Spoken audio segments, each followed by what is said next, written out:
guys, my name is Nisha and you're watching From Nisha's View. And if this is your first time tuning in to my channel, welcome. Yes. And if you're returning, welcome again, welcome. But on this channel, I talk about fashion and I talk about photography. And today we're on the photography side. And what we're talking about today is finishing up and just really discussing my lighting series. If you haven't watched, definitely please go back and watch my lighting series where I use one modifier doing lighting techniques such as the Rembrandt and the split and butterfly and the clamshell. These are all lighting techniques. So definitely go back and watch that. But today we're just going to give a little overview of that. And we're going to talk about the pros and cons of those particular modifiers. Okay, so stay tuned and we're going to talk about it real quick. All right, so I have my notes because I'm going to stay on track. And so first off, the first modifier that we're going to talk about is the shoot-through umbrella. Now, we'll talk about the pros and cons first. So the pros to the shoot-through umbrella. It is very, very, very budget friendly. Okay, you can get a shoot-through umbrella next to nothing, pretty much. They're not expensive at all, which it comes in handy. And the second thing is that it's good for you can use it for portraits, but I would mainly probably use it for like a fill instead of like your key light or your main source of light or modifier. And also, what else? It's lightweight, which we'll get into the con of that. But it is very lightweight. It's portable. You can take it with you. It's easy to set up. So it's just like an umbrella, like your regular umbrella. So you just push it up and there you have it. And you're set and you're ready to go. You put it on your light or whatever, however you're using it, it's ready to go. Nothing to it. It's really simple. And you can use it for diffusion. If you're outside, on location, outside, you can use it as a diffuser to block out the sun. Okay? It's a very good beginner. If you're getting into using off-camera flash, it's a very good modifier to use if that's what you're wanting to get into. So definitely start with a shoot-through first, just to see how it works for you. All right, so now, the cons. The cons to the shoot-through is that it is lightweight. It is very lightweight, so that means that if you're using it outside, child, that thing, the wind will lift it up and carry it away, okay? You'd be like Mary Poppins out there with that shoot-through umbrella. But yeah, that's a con. And then there's no way for you to control the light to shoot through. You can, make sure that when you have the light on the light stand and using it with your light, with your off-camera flashlight, you can, pull it in, pull it out, and, pull it in a little bit more so the light is kind of contained, but it's not really. Okay, so it's going to spill. You're going to just have spill everywhere, light everywhere with the shoot-through. But if that's what you're looking for, if that's the look that you're going for, then hey, go ahead, do your thing with the shoot-through.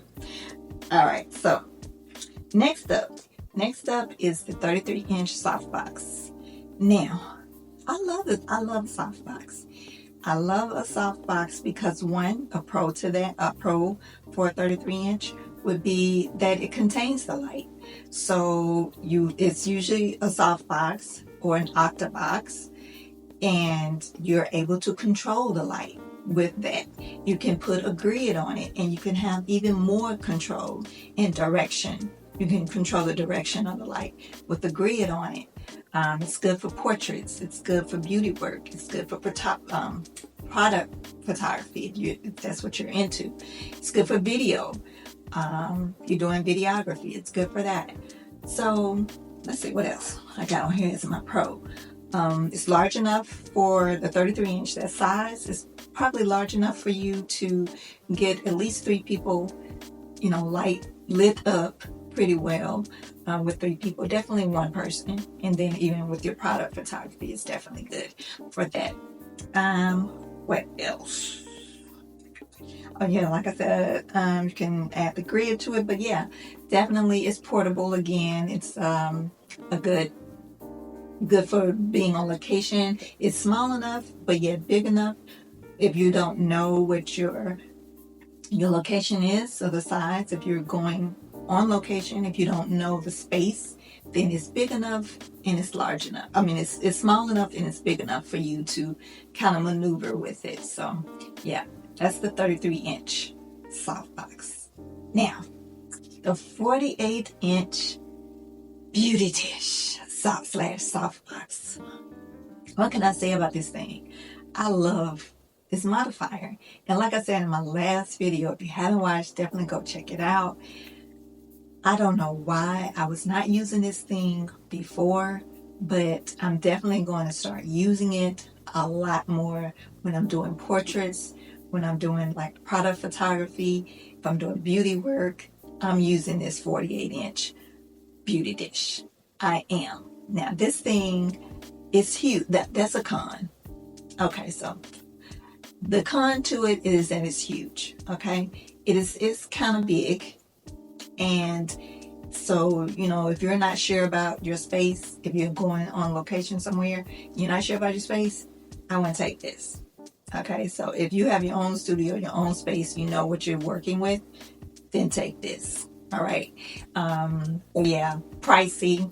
They can run a pretty good amount if you're budget, conscious about it. So yeah, those two are definitely my cons to it. Like I said, with the pros, I love this thing. And my portraits, the beauty work that I was doing with it, it is somewhat portable. I mean, it's easy to set up with the brand that I use. It was easy to set up. It's easy lock. So their stuff is usually pretty easy to use. What did I say? I mean, that the size, the 48-inch, you could probably get a good, I don't know, maybe, I wouldn't say 10 people, maybe 8 people in there and light them up pretty well. You could probably do that with a 33-inch, but I'll be pushing it. For me, I'll be pushing it.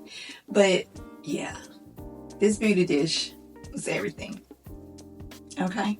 It was everything for me. And I'm definitely going to use it a lot more. So yeah, I covered the pros of it. I covered the cons of it. So yeah, so those are the 3 modifiers that I use in my videos that I tested out to do these lighting techniques. And they all have their unique and interesting way of working, but definitely my favorite, if you don't know, is the 48-inch, is the Beautydish. But I would say if I had to choose, if I was going on a location that I didn't know anything about, then it would probably be I would take the 33-inch with me, because that one is big enough to light the scene, but small enough to where if I'm not sure about the space, then I would be safe with that. So that is basically it. That's all I wanted to share on my experience in doing the lighting techniques with these different modifiers. And like I said, all of them have their space and have their place in your photography, whatever photography that you're trying to do. If you want to do a shoot through, you're just doing something quick maybe. And even with a shoot through, you could still do product photography. I would just add in maybe like some natural light with the shoot through, and it'll give you some good light. But if you're doing something more, let's say if you're doing, a professional headshot, then I would definitely do like a softbox. Yeah, so that pretty much concludes my lighting series and my lighting modifiers. Just looking at the different modifiers and how those modifiers react to the light and the positioning of your light. The positioning of the light has a lot to do with that too, because it casts shadows differently. So stay tuned, and I will definitely be sharing a lot more tips and tricks on my photography.